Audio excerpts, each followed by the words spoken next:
There I am. We're live. What's up, everybody? Welcome to the third episode of Games Talk Live. I'm happy that you guys are here today because we have the podcast debut in the community anyway of Mr. Ramon Terrell here. He's an actor, author, gamer, and just overall nice guy and a great friend. And I will get into him in a minute, but first I want to shout out my channel members of the show, and that is, of course, Tony Disney, Wise Old Gamer, Mass Erect, Hustle and Motivate, Tony Bryant, Immortal Jedi X, and Dead Time. Thank you guys for supporting the channel. And so Ramon is here. How are you doing, Ramon? Allow me to introduce myself. There you go. No, I'm doing well, man. I'm doing well. I had to steal your intro. But no, I'm doing great. Glad to be here. Been really excited to show up. And man, thanks for having me. Hey, it's great to have you on today. And tell a little bit about yourself to the people here. Like, what exactly do you do, Ramon?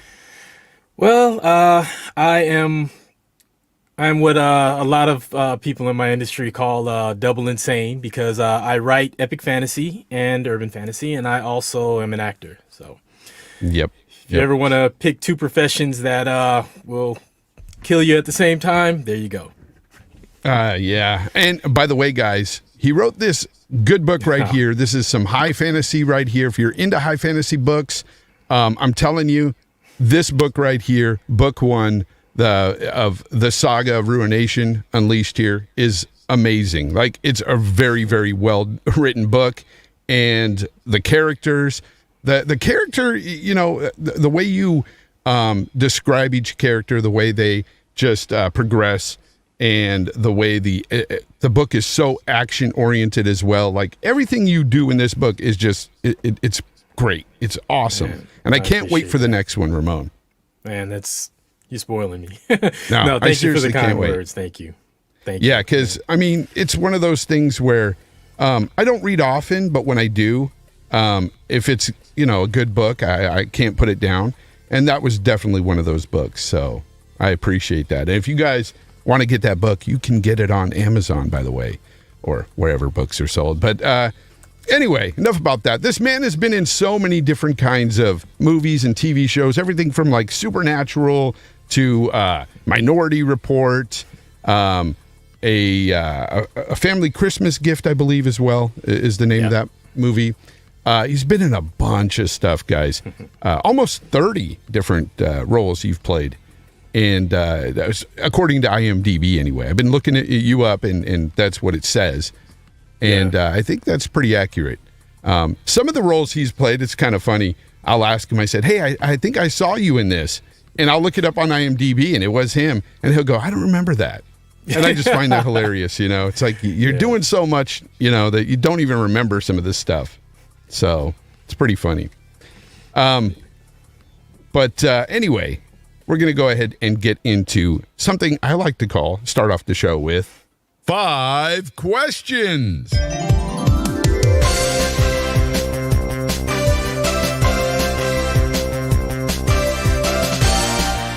All right, enough of that. Okay, you know how this goes, Ramon. I give you 5 questions. Some of these questions can be, well, you know, subjective, but as the host, I have the power to say whether you are wrong or right. So, all right. Anyway, first question. The Umbrella Corporation is a fictitious pharmaceutical company in what gaming franchise? That would be Resident Evil. Correct. All right. So the next one is, what is the best-selling console of all time? PlayStation the best-selling console. PlayStation 2, that's right, with 159 million. It's insane. Look at that, guys. He's all in. All right. Solid Snake is a character in which video game franchise? Metal Gear. Yes, and this is just bonus points here. All right? So which machine... okay. So here's the bonus point. I can't even read my own handwriting, people. Which machine was it on first? What did it launch on? Which console? NES. First NES. Actually, no. That's a bonus question. It was actually released first in Japan on a Panasonic MSX2. I've never even heard of that. I've never even heard of it too until I looked it up. Panasonic. But yeah, if you guys know what that is, let me know in the comments. But the MSX2, there was the MSX1 and MSX2. I think these were only in Japan, but cool nonetheless to know that. Yeah, that's pretty cool trivia. Exactly. And I want to welcome everybody in the chat. Thank you guys for coming out, man. I appreciate it so much. Thanks for rocking out with us, guys. Okay, so again, I asked this of everybody. This will always come up in these 5 questions, but if you could only have one gaming experience throughout your lifetime, what game would that be? Gaming experience? Yeah. Well, I'm such a fanboy on this franchise, this series, that if I could only have one, I'd probably go with the Legacy of Kain series. Oh, yes. I am with you on that, man. I am with you on that. I love that franchise. Man, that franchise was so good. I wish they would remake those games. They need to. Because those games were amazing. Like, the dialogue, the acting, everything in that game was really well done. And for its time, even the graphics and the way it played, it was really good. And, man, I remember playing the hell out of the Dreamcast version of the Soul Reaver. Soul Reaver, yeah. Soul Reaver. Yeah. Such a good classic. One thing that if I have it correctly, the Legacy of Kain series, Blood Omen being the first, pioneered the amount of voice acting that went into, or dialogue that went into video games. I believe it was the first one that had that much dialogue and acting in any video game. And like even I always used to watch the outtakes, and I remember Simon Templeman, who voiced Kain, for those that don't know, as well as a bunch of other smaller characters. And he's reading the dialogue, and he's like, what did he say? He's like, it's a rather chatty fellow, you know, because like actors are used to just saying a couple things in a grunt, right? So yeah, amazing series. So yeah, that would have to be my amazing answer. I got to give you another ding on that, because I seriously love that franchise. Oh, man, This last question is sort of a math-related question. All right? Gaming involved, of course. All right. So 4 gamers trade in 4 relatively new games. 4 apiece. Okay? So they each have 4. How much cash would they most likely receive? A, $10. B, $5. Or C, it doesn't really matter because they're getting robbed anyway. Oh, yeah, that's definitely C. Yeah, it's definitely C. They're getting robbed. And that is your 5 questions. You win, Ramon. You win nothing, of course, but just the, luxury of having fun with me here on, Games Talk Live. So we had a blast playing. Anyway. Oh, yeah, the virtual trophy. We need to. I need to add that somehow. Like an just like a trophy that comes up. That would be amazing. Like a little trophy and achievement, just for the Xbox and the Sony guys, right? So that'd be fun. All right, Ramon. So there's this little game out there that's about to come out on the 25th, and it's called Biomutant, and you may have heard of it. And I don't know. Have you seen gameplay of this? Are you interested? I have. I've been interested in it since the first time I saw it. I was walking through a Best Buy, and I see this. It was the pre-rendered trailer, but I'm looking at it. I'm like, wow, that looks really interesting. And I tried to keep up with it, but then it just went dark, and so I was like, I wonder what happened to that game, because I didn't even remember what it was called. And then it popped up again on the radar. I think it was last year, and I've always been interested in it, and I think it looks great. I think it looks great. THQ Nordic, who are creating the game, there's only 20 people creating this game, by the way. I know, it's crazy. 20. It's nuts, right? And they have described this game as being sort of like Zelda Breath of the Wild mixed with like Devil May Cry mixed with, so many other different kinds of games. It's got RPG elements as well, and it looks a lot of fun. And they're also saying that this game is going to run 4K 60 frames on the Series X and only 1080p 60 frames on the PS5. Now, it'll be upscaled to 4K on the PS5, and they're saying it's due to technical limitations for right now. But they are talking about a future release on for the next gen consoles, or at least a next gen patch. So more is coming for the PS5, but a lot of people were upset at the fact that 1080p 60 frames was going to be on the PlayStation 5. I think that in a way, I feel like I understand what they're talking about, because you look at games like God of War, Days Gone, all their first-party games anyway, that have been moved up from last generation to this generation. They've implemented, 4K 60 frames, like really beautiful looking games, right? Yeah. And I can understand where they might feel kind of slighted there, but at the same time, Sony's going to put in extra work. Their developers are going to put in extra work for their games. So it's understandable, right? I mean, I think that in a way, like, I feel their pain, but it's going to take more work. And if they're doing a next-gen patch anyway, let the devs work. No need to attack. That kind of stuff is just unwarranted, not cool. So what are your thoughts on this? Man, even if we can just for the sake of argument, let's just say that the PS5 version, that was it. It's just 1080p upscaled to 4K. If we, everything is going to have a trade-off. You know what I mean? There's going to be trade-offs. There's going to be strengths and weaknesses. And even if it was that, it just makes me think about Returnal. If somebody hadn't told me that was upscaled, I'd have been thinking it was exactly. 4K or 2K all day long.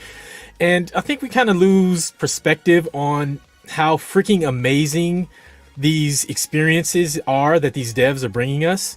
Thank you. And then coming back to that point, they've already said that the native game is going to have better performance than the PS4 or PS4 Pro port. It's common knowledge that the Xbox One X was more powerful. So of course, and they have a better formula for their backwards compatibility. Of course it's going to be superior, right? So I mean, given that, if you're on PS4, this is a moot point to begin with, and if you're on a PS5, you're going to get the native patch anyway. So there's really no reason to be upset. And I've watched the footage of both games. They both look freaking amazing.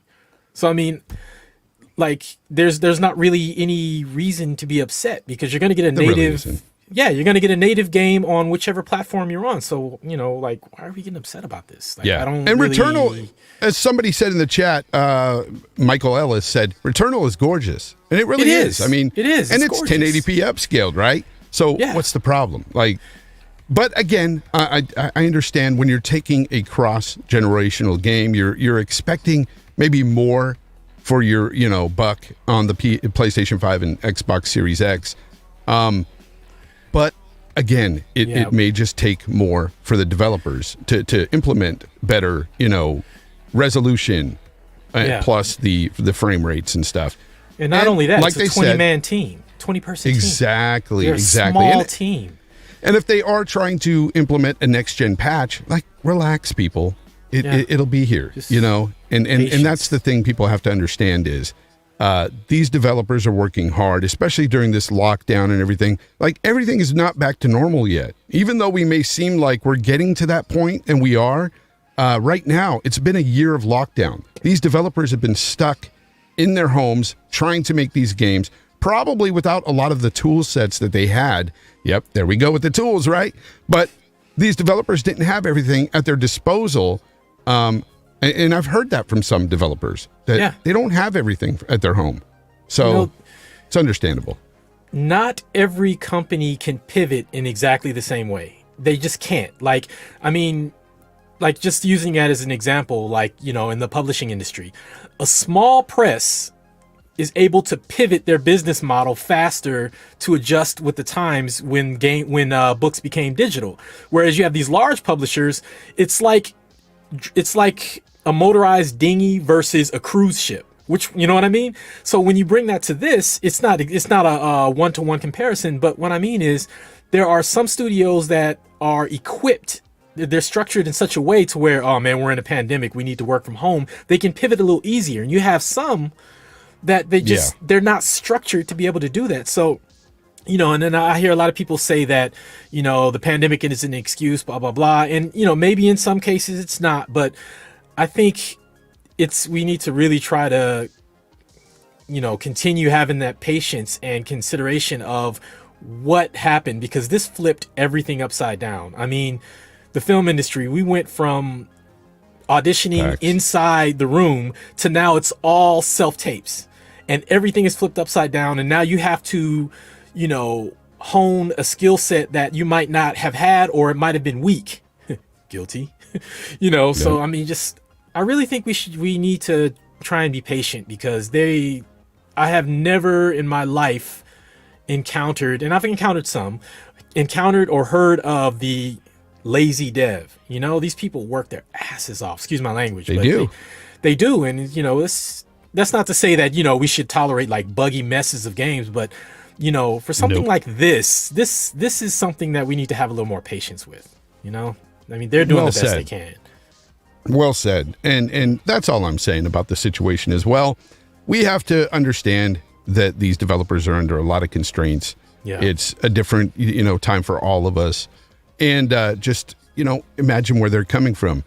Our ability, it's not, I can't do it with my industry. Like, I can't work from home. I have to be at the mill, but a lot of people that work in offices are working from home, and their creative, their, businesses, most likely you're able to continue on at home with just your simple computer.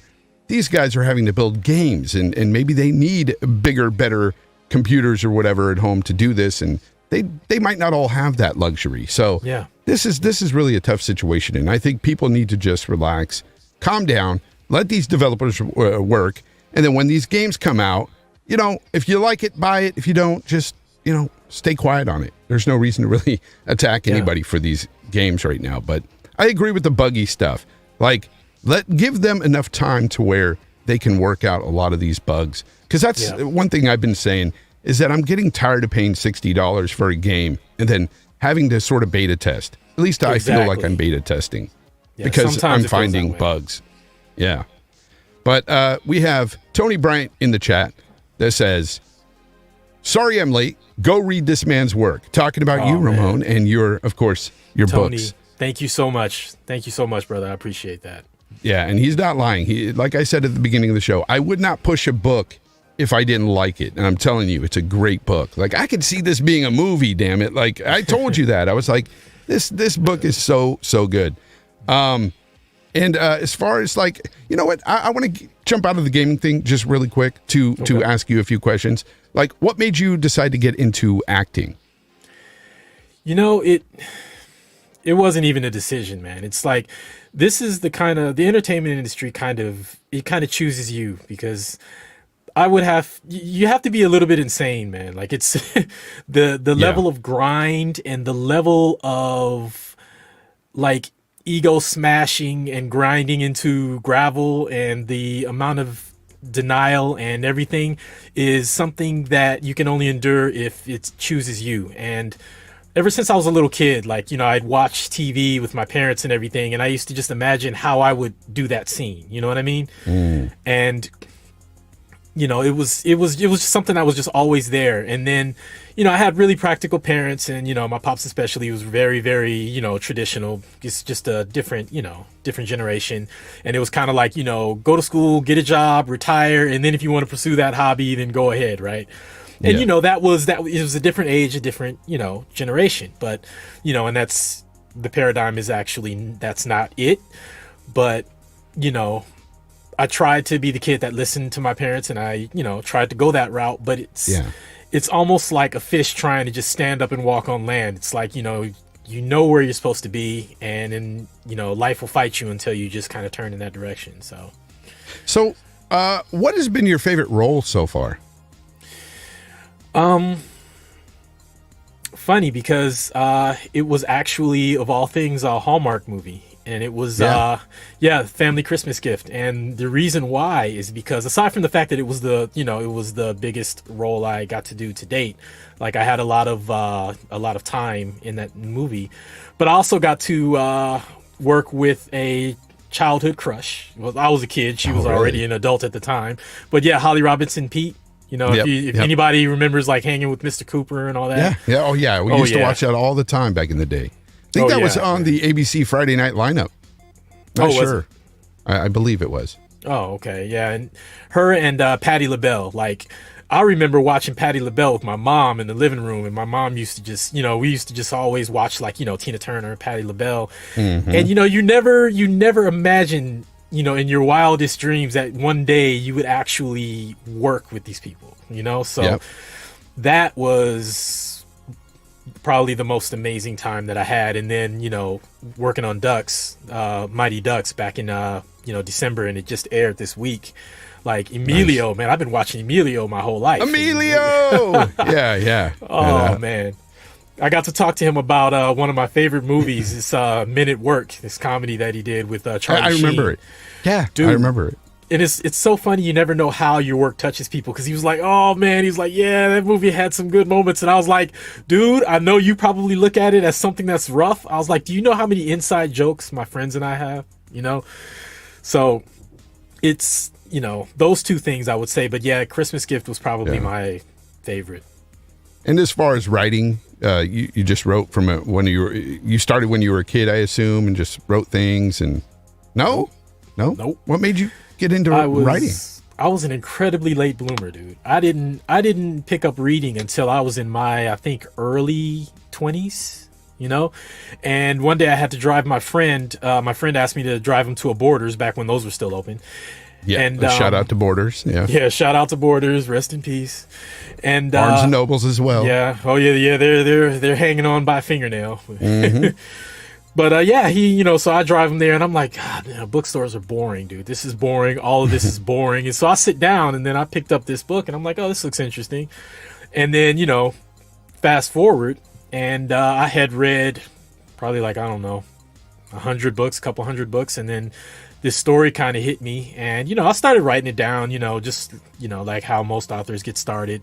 You have an idea, you write it down, and after a while it just kind of took off. The characters started talking, and I started questioning if I had multiple personality thing going on. It's a little scary. when a character talks to you, man. It's kind of weird. It really is it kind of weirds you out when a character talks to you for the first time, and you're just like, I need to go check myself in somewhere, because I think I'm losing. Oh, boy. But, it told you to make a book, right? Yeah. Make a book. Yeah. Well, and how many books have you got out now? At current, I have 7 full length, and then Fairies Novella, which is fantasy comedy. And then I have the Emergence, which is the sequel to Unleashed, the Saga of Ruination. Oh, man. Can't wait. I'm waiting like on that one. If you like Unleashed, I think you'll like this one. It's a good time. Yeah. Like I said, the characters, the story, the action, everything in it is really good. And it surprises me, because some of it is sort of creepy, yet you don't like creepy games. Like, you don't really play a lot of creepy games. So how'd you get through Returnal? Dude, I was like, the best picture I can paint for you as how I looked playing Returnal is, for anybody who can remember the first Predator movie with Arnold Schwarzenegger, and you remember when he jumps down, like, he's painted all up with the mud and everything, so he's completely dark, but his eyes are like bugged out, and he's walking through that dark area and his eyes are bugged out. That's me in Returnal, hearing all those sounds going on all around me. It was just, I don't do creepy, I don't do scary very much. I don't. It's different when you write it. I can't explain it. So you haven't played Resident Evil 8, right? Oh, I never will. Never will, huh? Never will. I played the first Resident Evil on PS1, and I think I made it about an hour in before I was like, nah, this isn't for me. So I can appreciate it. I can appreciate how well done those games are, and then, I can appreciate Lady D as well, but nah. So what kind of games are you into? Role-playing games, Japanese and Western, adventure, story-driven shooters. You into the Elder Scrolls, the Fallouts, that sort of thing? That's a funny story. For the longest time, I avoided games that were large like that because I just didn't have the time. And then I had a friend who was just telling me, he's like, dude, I'm telling you, this game called Skyrim. And I'm like, yeah, I know, it beat out Uncharted 3 for Game of the Year, whatever. And then I kept seeing it and I kept seeing it and people were talking about it, and then you could like play it on your freaking toaster after a while. And so then I'm like, all right, well, it came out remastered for the PS4, so I'll grab it. And I never played it. And then the PS5 came out, and then I had a little bit of time. So I'm like, oh, okay, I'm going to start it. So I started Skyrim this year. And I remember you were telling me. Yeah, and I'm just like, this is freaking amazing. And I made it to the part where he first discovers the dragons talking to each other, and I'm just like, I missed out on this all this time. So yeah. I still haven't finished it because, I had to come back to it. Otherwise, and it's so long too. Yeah. But at least you're not stuck in Whiterun still, right?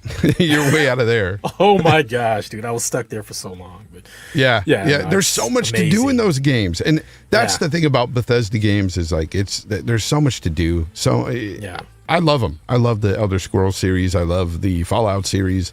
I can play that stuff all day long. Matter of fact, I beat Mass Effect today.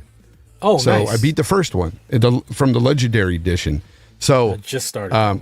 Because I beat Mass Effect years and years ago when it first came out. Yeah. This Legendary Edition, I just want to talk a bit about this. Legendary Edition looks amazing. You said you just started. What do you think about what it looks like and everything? I mean, you can tell it's kind of dated still, but it's very polished. As far as the graphics, I want to remind everyone that up until my launch PS3 died, I replayed the Legacy of Kain series once a year. And everybody remembers those blocky textures. So, and I still go back and watch videos on those until, Sony gets whatever legacy that compat figured out. I still go and watch those. So, like, as much as I love the modern graphics, man, if the story is there, I'm there. So, the Legendary Edition of Mass Effect, considering how old it is and that it's just a remaster, not a remake, I think it looks great. I think it, it's obviously dated, but for what it is and what was done with it, I think it looks great. It does. It looks fantastic. And I haven't started 2 yet, but I'm going to be jumping into that because I just, basically when I got on with you earlier, the credits had just rolled on 1, and I was just like, finally, this is done. And the reason why I say finally is because Mass Effect 2 holds a special place in my heart. It's one of the top 5 games in my lifetime. That's what I hear. Love it. Everybody says that. Mass Effect 1 was really good, and that's what started it all. The story is incredible, but I cannot stand the Mako. And I still don't like the Mako. Even with some of the changes, I just hate that Mako.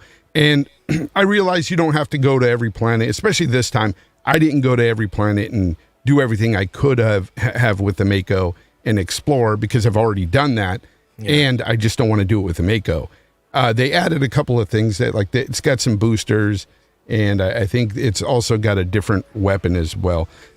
I can't remember, but I don't think it sounded or felt like it did before, the weapons on the Mako. But anyway, even in the linear sections where you have to use the Mako in main missions, it's still not that great to me. Like I just don't like the Mako. All right, so not a big fan of that.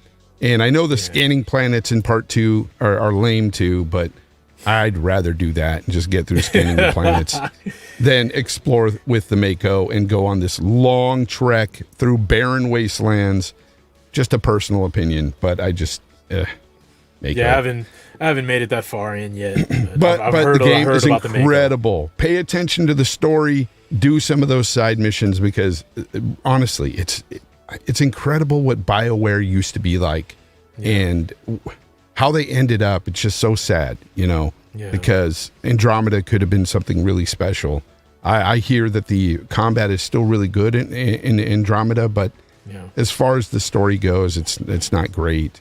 And the game itself looks kind of dated. I don't know. I hope they can one day pull off a great return to Mass Effect because it's one of my favorite franchises. Well, I have my fingers crossed for them because Andromeda, I remember when it first came out, and at the time, before this generation, I was pretty much just strictly PS3. So I had to wait until they released the box set and everything for the Mass Effect trilogy, and then Andromeda comes out, and everybody's talking about it, and I'm like, I don't know. Sometimes the gaming community can be a little harsh, so let me just go ahead and look at it myself. And I was looking at some of those animations. And then some of that dialogue, and I was just, sorry. And I'm just sitting there Yeah, okay. I'm gonna go ahead and pass on that. So I didn't bother with Andromeda, and then I've heard that you could consider it not part of the series, and you'll be fine. And it's a shame because you just don't know what happened. Because if there's one thing every person who's ever had a job has probably experienced is you have the people doing the work, and then you have the people making the decisions. And a lot of times when the people making the decisions dip their hands into the people doing the work, you get the product that wasn't initially intended. So I just wonder what happened with that. It was a different team. I think it was. It's a different team, but there were still some people there that were left from the original trilogy. Yeah. It's just, as Otaku Nate says in the chat, Andromeda has some of the worst writing and characters I've seen. It's really sad. Spot on, man. Yeah. I didn't personally play it, but that's what I'm hearing anyway. I kind of boycotted the game once I heard a lot of the, backlash and stuff. I didn't want it to tarnish what I love about the series. And I know that probably doesn't make sense to a lot of people, but I get it. And you know how I feel about like The Last of Us 2. And I won't go into that, but the story for me just wasn't cutting it. I love the gameplay aspect, but it just wasn't The Last of Us for me. It's the same kind of thing, and I'm saddened by things like that when games get tarnished for me, when they continue with the franchise and they just don't do it justice. I don't know. It's just something with me. Dipping my toe into that a little bit, just like The Last of Us 2 was a technical masterclass, and beautiful. Moving to the writing, like I have a filter that I'm able to. Most of my friends and colleagues, they're not really able to do it. But I can turn off my professional filter to enjoy an experience. Yeah. But if something is so glaring that it ticks my filter on, and I start recognizing little technical things, then that's when I know that there's just something that's just not hitting it for me. And I'm not by any means going to take a dump on The Last of Us 2 because it won a lot of awards, and a lot of those awards were very much, just justified. And, a lot of people enjoyed it. So, I mean, for those people that enjoyed it, I'm glad they did. But yeah, there were some story elements that really bugged me a lot. And the first Last of Us was so good that I actually played through it. And as you know, I don't do creepy and I don't do horror. So it was that good. So yeah, I get it. And then like flashing back one last time to Legacy of Kain, the canceled Dead Son, I saw some of the dialogue from that. And I know why it was canceled. And the same thing was happening. The dialogue was nowhere near as witty as the original series. It was very in your face with, the extra expletives and everything. And I'm not a prude, but you have to stick to the flavor of the story, the original formula, and you can evolve from that. But there's certain things you can't do. And going from the dialogue from the original series to F you vampire, and he kicks him off of a ledge. You know what I mean? It just, you can't, because it completely tarnishes.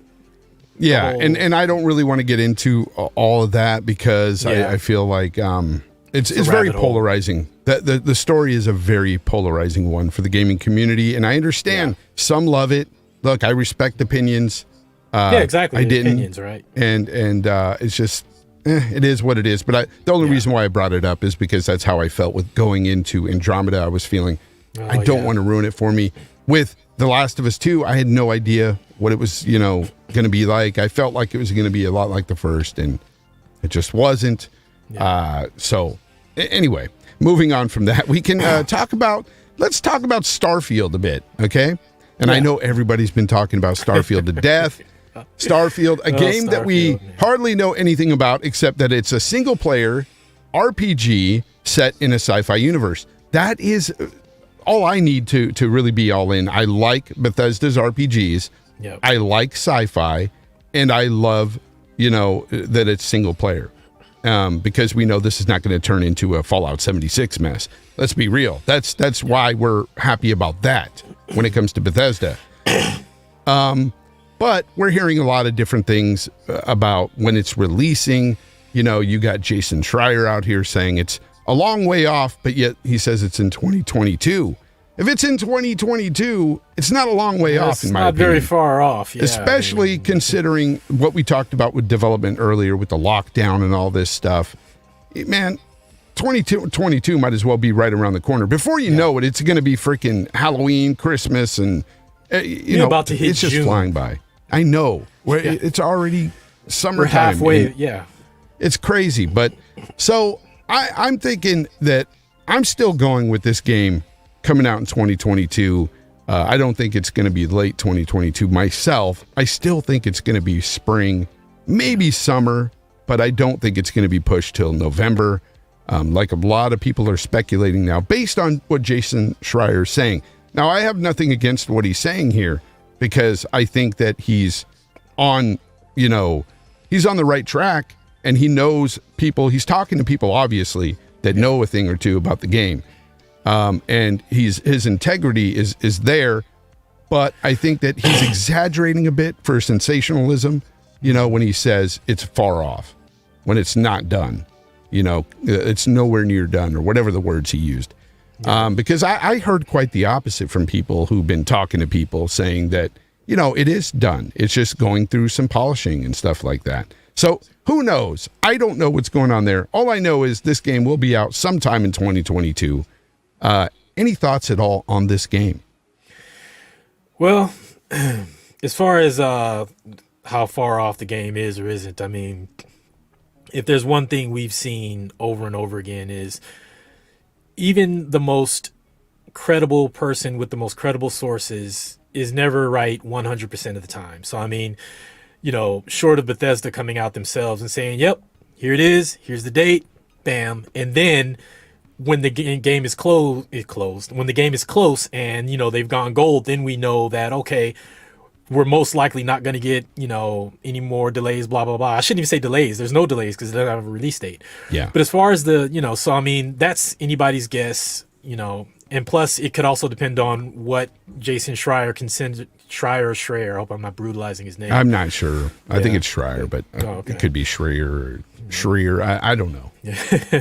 But I mean, his idea of long way off could be, different than ours, right? A long way off could be 15 months for him and it could be 24 months for us. So, I mean, there's no telling with that. It's kind of vague. It's a nebulous concept when you word it that way.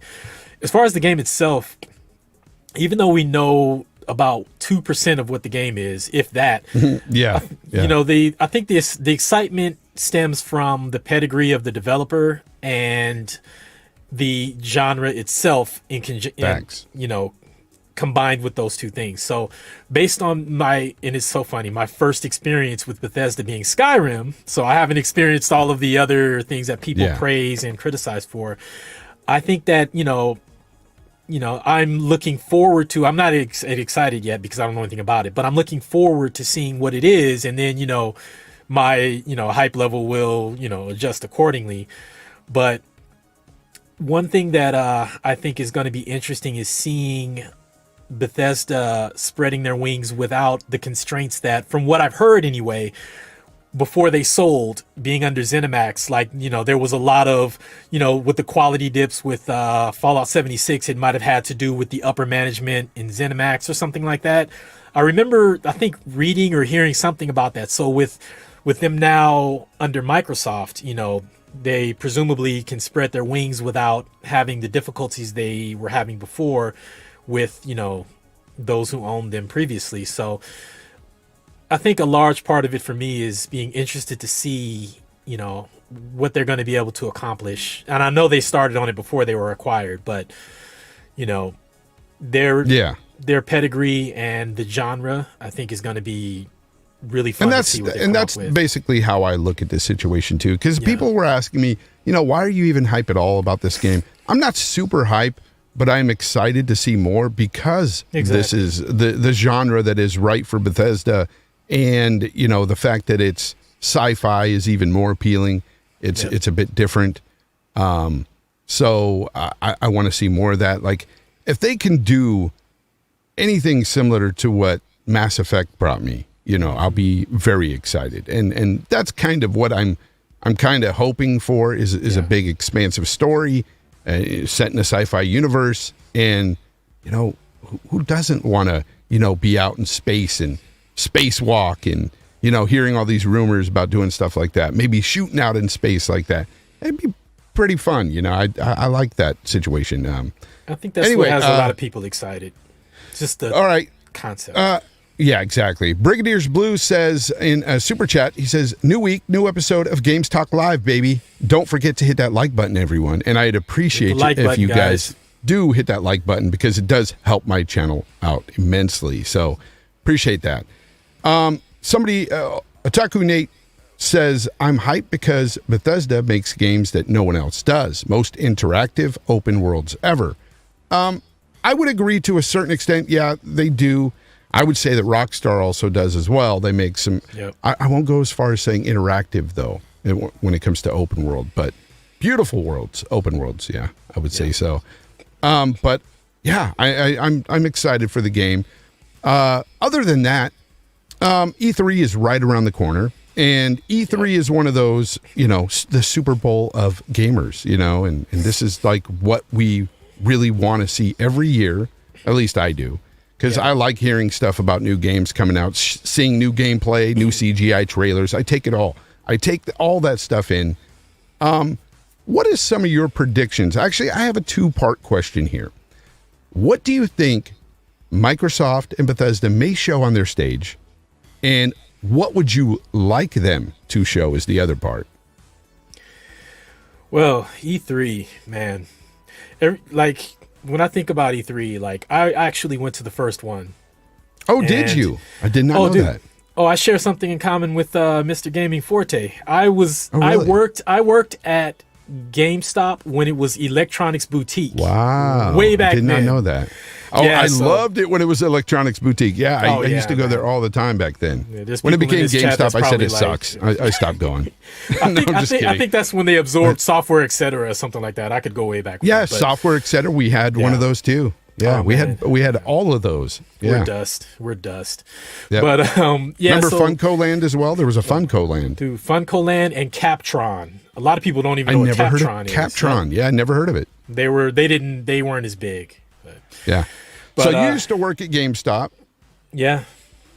Back when it was Electronics Boutique. And so we got to go to the first. Ripping people off, weren't you? You were ripping people off. Oh, it was better back then. Daily. I mean, we a lot of the policies that happen now were because people were ripping them off, because you could buy a game and if you didn't like it within like 5 days or something like that, you could exchange it, you know, and then people were just tearing it wide open with that. They'd buy a game, exchange it, buy a game, exchange it. And so now we've come to where we are now, where you get $15 for a console.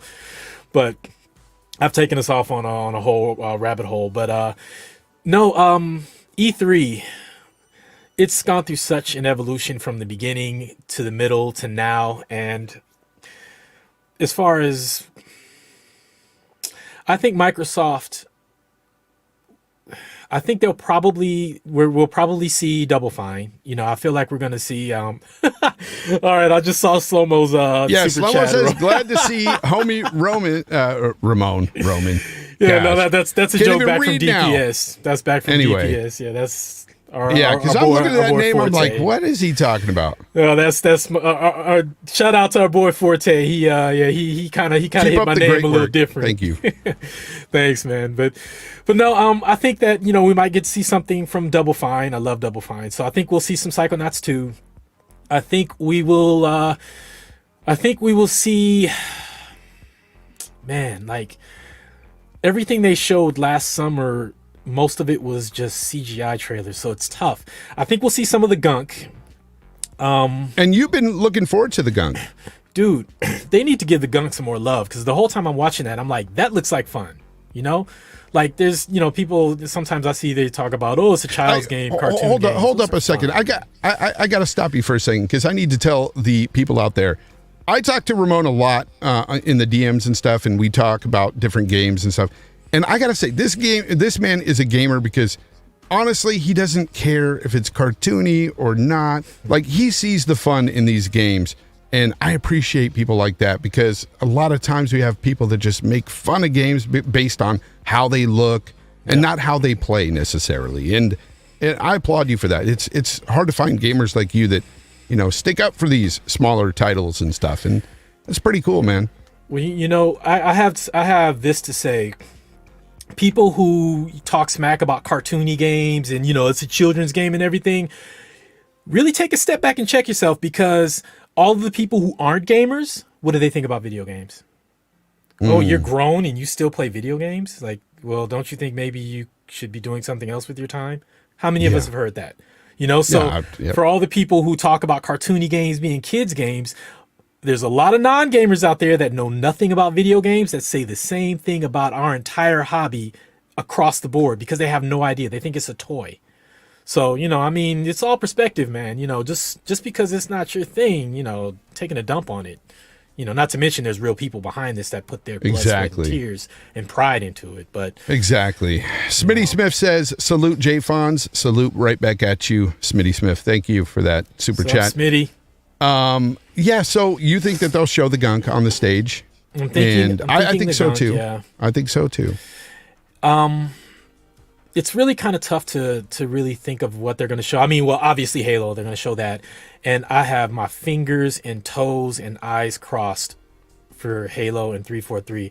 I really, really hope these guys can knock it out of the park, because I don't even want to think about the amount of pressure that these guys are dealing with. I mean, yeah, they made some major stumbles with the other Halos. I'm new to the Halo, to the Halo community, simply because, my first Xbox I got was the Series X. So I played the first Halo, and I struggled through the flood. I'm not going to even go into that, man. It's back to the Arnold Schwarzenegger scenario again. It's creeped me out. But, I really hope they're able to knock it out of the park, because I hate to see all of that work that they're doing and then it doesn't come out right, whether it's through just their inability to capture the essence and everything that is Halo versus the old school community that doesn't like any changes at all. That's just way up in their ear, But yeah, Halo.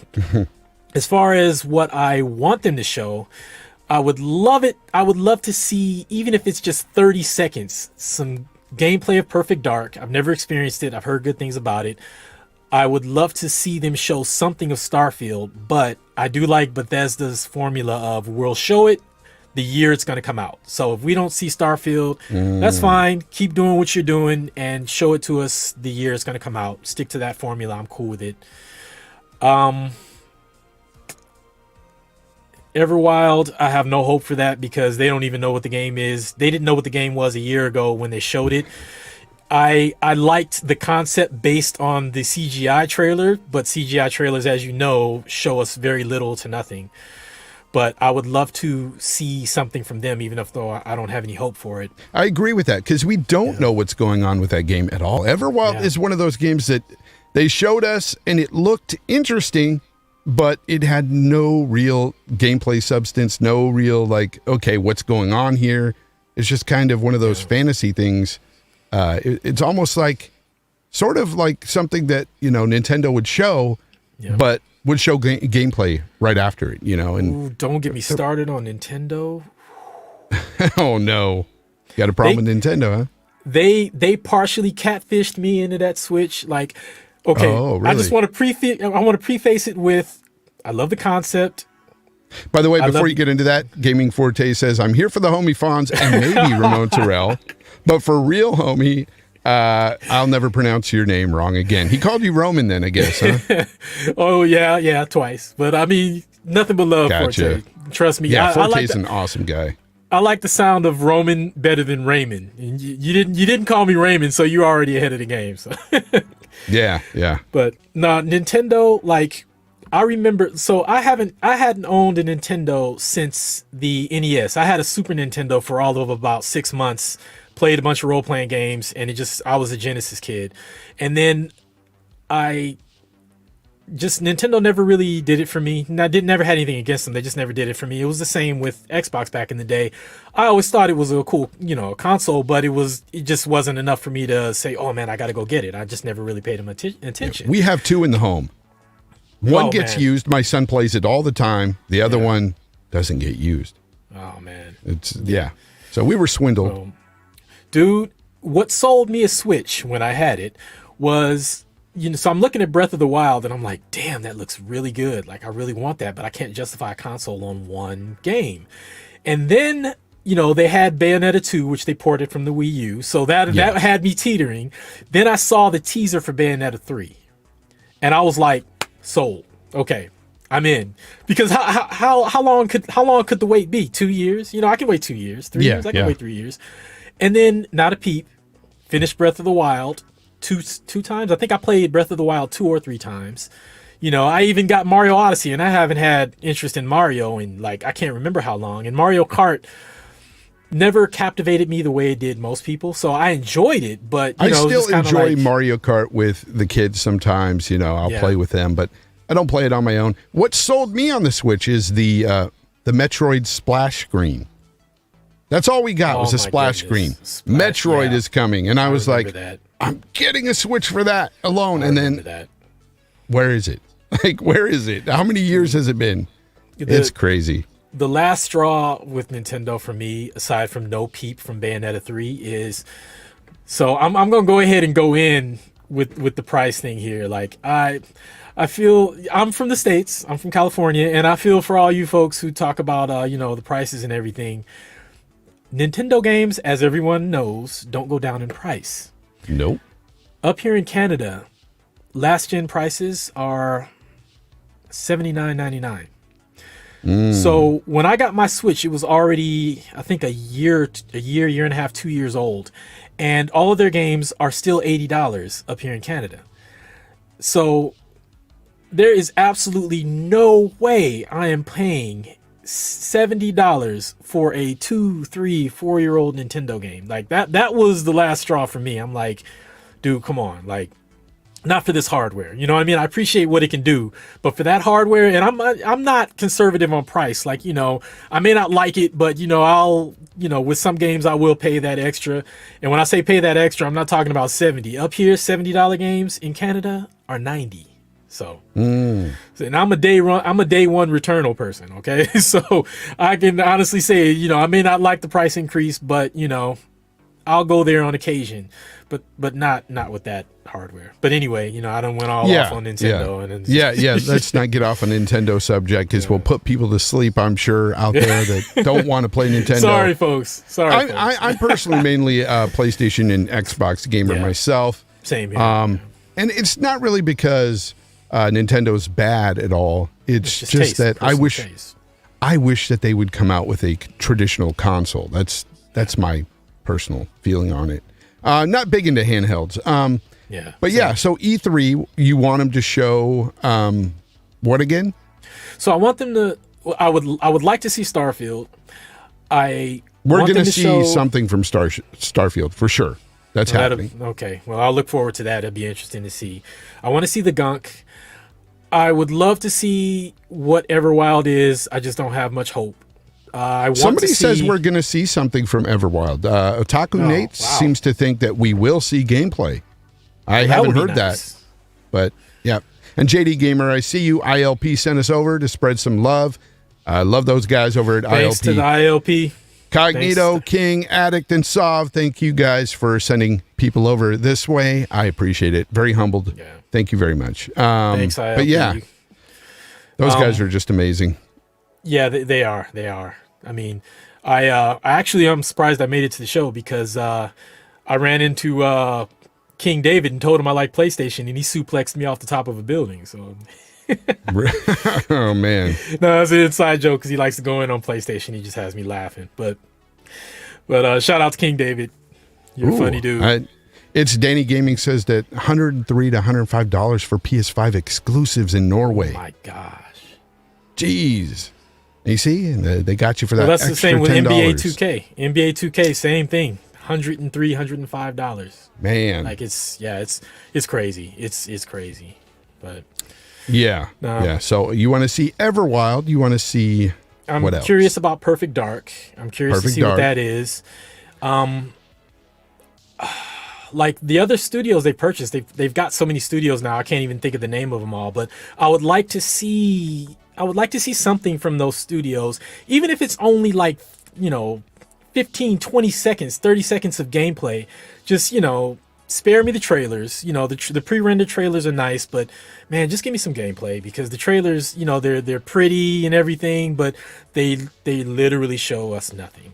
You know, I don't mind game trailers when games are first being announced, but once they're announced and they go to show the game again, show us some gameplay. Don't show us the same trailer or a new trailer. Show us gameplay, because that's what a lot of us want as, you know, gamers. Somebody, Mass Erect says in a super chat here, Mass Erect says Hellblade.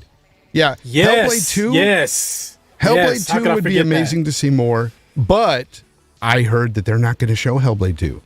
Yeah, they're not. I'm thinking this. I'm thinking that Team Ninja might not show Hellblade 2, but they may show what they were talking about before in Project Mara. I don't know if you heard about Project Mara, but it's kind of a horror game. Yeah. But it's a smaller game, and I think that maybe that might be closer to ready than Hellblade 2. So that is my kind of prediction. I think they may show that. I honestly think that this E3, because of the pandemic, because of the lockdown, we're not going to see a lot of huge games. We may see a lot more smaller games, indie titles. And I'm fine with that, but I do want to see some of the big announcements for the bigger, you know, games. So hopefully we do see some of the bigger games, but as far as, you know, most of the show, I think it'll be a lot more smaller games this year. I think it'll be smaller games too. I'm really hoping though that they can sprinkle in at least something of some of the larger games, because the Xbox community deserves that. You know, like for the people who have stuck with Xbox all the way through the Xbox One generation, and I witnessed it from the outside, but I mean, it's just people who can stick with their favorite brand through all of that deserve some news, you know? So I'm really hoping that they can put some gameplay together. Like I said, it doesn't have to be a lot. Just show people. Yeah, we'll see Halo Infinite. We'll see Halo Infinite. We'll see gameplay there again. Hopefully that'll look incredibly, you know, much better than the first outing. I think it will. I think it will. I think it'll look better. All they have to do for Halo is really give us a good playing game with a good story based on Master Chief, you know, because that's what really hurt the franchise, is when they went away from Master Chief. Yeah, I heard that. Yeah, that was just ridiculous. E. Murray says in a super chat, he says, "What up, Fonz? Good on you with the new show, brother. Halo 4 campaign is God." He says that because I have an issue with the Halo 4 campaign. I wasn't with the Prometheans and the Didact and what they did to Cortana and the relationship there with Master Chief. Really weird. But anyway, it just humanized Cortana and Master Chief, and it was odd. Okay. You know, interesting, just really weird. But anyway, I respect opinions though. That's cool. Thank you for saying good on me for the show. Appreciate that. Got another one here from JD Gamer. Says, question, it looks like 2021 to 2022 are the warm-up, with 2023 and beyond going with banger after banger after banger.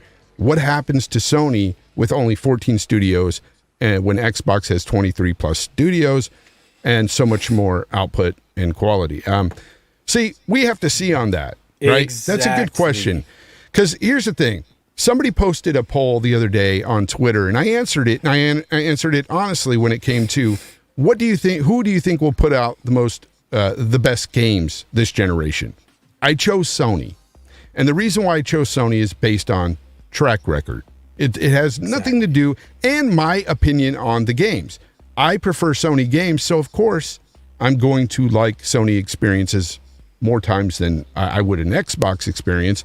However, with them getting Bethesda and all of ZeniMax, I love Bethesda games. I love what they do over there at id Software with Wolfenstein. I love the Doom games.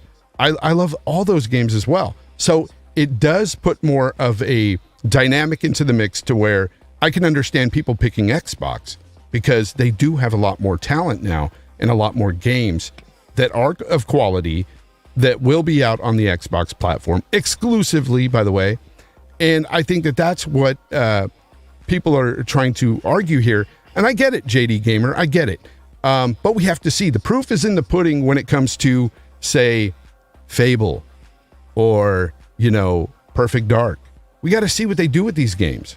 Like, they can talk a big game about it and say this is going to be a quadruple A studio with Perfect Dark, but we have to see what the outcome is, how they execute that game. And that's all we're saying here with this. And I'm sure you agree with that, right?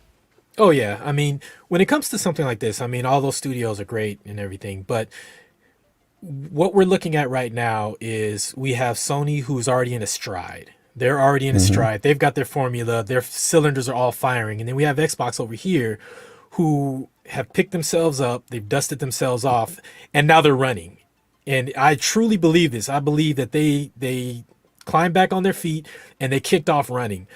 But they still are playing catch up, and they still have some proving to do. They have some proving to do, and that's just the way it is. Like, they have to, there's a bit of trust that they have to get back, and they're doing a fine job, especially with the services that they have and everything. But we need to see what those studios are going to, what they're doing before we say, quality output. Because I believe there's no way there's going to be 24 studios and there's no quality. So that's just ridiculous. There's going to be quality. Exactly. But we have to see, what the level of that quality is, and also what the games are. I mean, out of 24 studios, if 10 of them release horror games, I'm not going to be interested. A horror fan is going to be a kid in a candy store. You know what I mean? It's the same thing with Sony exclusives. Not every Sony gamer buys their exclusives. I mean, you look at it, they had 40 million consoles sold or whatever last generation. And how many games on average do they sell for exclusive? Maybe God of War 10 did million, like 20 million or something? Yeah, 20 million. And that's great. But in the grand scheme of things, that just goes to show you not everybody is going to buy your exclusive. And at the end, but it is what were you going to say there? No, I was going to say at the end of the day, I mean, you have the mostly two types of gamers. You have the ones that they're in their ecosystem, they like it, and there is little to nothing that the competing console can do to get their interest, and that's fine. So those 24 studios are going to be important to the person who's only going to game on Xbox. Then when you have I call it a hybrid gamer like myself and yourself, where it's like, okay, we might prefer one platform, but oh, hey, they're kicking ass over here. All right, I'm going to grab this console too. And, of those 24 studios, not all of them are going to make games that I want to play. Thank God, because I don't have enough time anyway. But yeah, I mean, there's really nothing beyond Xbox starts making some games and they have some kick-ass games coming out. PlayStation's going to do the same thing, and we're going to have competition, and we only win. Yep. And that's the key, right? We all win as gamers in the end. And that's all that matters. Because, look, I will agree that they need to prove themselves. Microsoft even if you're a big Xbox fans, you need to understand that Microsoft has a lot of proving to do when it comes to their exclusive lineup. They need more. And you realize that. Everybody does. As gamers, we know that they need more. And they do have more. They are going to have more soon. And with these 24 studios, the output is going to be incredible. That is the one thing that I said Sony is going to have a hard time with is the output of games going straight directly into Game Pass, especially if Microsoft, and I think they will, get more multi-plat AAA games within Game Pass. It's going to be a big decision for a lot of gamers out there, even PlayStation gamers saying, am I going to buy that game for $60, $70, or am I going to get Game Pass? And that is going to be a big thing going forward. I truly believe that. JD Gamer says, we know what Bethesda is going to do. We know that what Forza with extra time is going to be, and we know what the Coalition is going to do, and we know what Ninja Theory and Obsidian are capable of. It looks good. It's true. You're right, JD Gamer. These are great studios. The Coalition is one of their best, in my opinion, for sure. What they do with Gears is really incredible. It looks great. It plays great. One of the best over-the-shoulder third-person games out there, period. Obsidian is one of my favorites when it comes to RPGs and just games, period. Obsidian has a lot of games that I love. You just reminded me. Avowed. I want to see Avowed. I forgot about that. I want to see Avowed in E3. Oh, I want to see that. Yeah, I want to see more on Avowed because that is a lot like Skyrim or, those type of games, RPGs, of course. That genre is just, it really speaks to me, and I want to see more of that. Yeah. But yeah, that's our thoughts on E3 pretty much right now. More to come soon because we don't know exactly when it is, but maybe 2-3 weeks away. Who knows? Less than a month for sure. E3 is almost upon us, and we are coming to the end of the show here, guys. So before I get out of here, I want to ask you, Ramon, to go ahead and tell the good people where they could find you. More importantly, where they could find your books, because honestly, guys, amazing stuff right here. Guys, I talked about it at the beginning. This book right here, Unleashed, the book 1 of the saga of Ruination right here is just incredible. He's got the second book right now that he's being proofread and everything, getting it straight. And when that comes out, I can't wait to buy it. Man, I loved it. So tell everybody where they can get your books, where they can find you, and all that good stuff. You've been an awesome guest today, man. Thanks, my man. I really appreciate you having me. So Ramon Terrell on Twitter. It's Ramon_Terrell. On what else is there? Just pretty much Twitter. I don't have like YouTube or anything. My same name for my books. Any special projects you're coming up with? TV, movie, anything? Currently, no. The last thing I worked on was Mighty Ducks, which aired episode 9, Head Games, and okay. I'm up for a few things that I can't talk about, and we'll just have to see. I always just kind of throw it away when it's done, otherwise you'll go crazy. Yeah. There's some really cool video game mocap stuff that I would love to book, but I'm up against some resumes that are little bigger than mine, so we'll see. Like my boy Patrick, we talked about. Yeah. So Ramon_Terrell on Twitter, and you can find my books on pretty much anywhere online where they sell books. Got Emergence, book 2 of the Saga of Ruination, which is coming out in November, but we're working on bumping that release date up to this summer, hopefully. And if you like high fantasy, I mean, Brandon Sanderson blurbed it. He read it and actually gave me an endorsement. So, I mean, that's the type of fantasy that it is. And if that's pretty much it. I'll expand on that. If you guys are into high fantasy, you probably read the Dragonlance Chronicles when you were younger. I did. And I got to tell you, it reminds me, it's very reminiscent of that sort of work. And I told you that, and you said it was high praise, and I agree. It's high praise because I meant it, man. Really good stuff. Mass Erect here with the last super chat of the day says, where from Canada are you from, Ramon? Well, I live in BC, so I'm kind of in the Vancouver area, suburbs of Vancouver, and I've been living in Canada now for, 11 years on the 1st of June. So nice. And Brigadier's Blue, of course, says, love the show. Can't wait for the next. Yes, that'll be next week because I am doing this show weekly now, guys. Next week, my guest will be King David of the Iron Lords podcast. Cannot wait to talk with him as well. From here on out, I'm going to have a lineup of some fantastic guests. Ramon, I've had fantastic guests, starting with Chris Grinnell, and I seen him in the chat earlier. If you're still there, Chris, shout out to you, brother. Got to have you back on soon as well. But I've got people booked now for like the next 3 weeks. So I'm really happy that people want to even come on to the show because I'm, still relatively small time.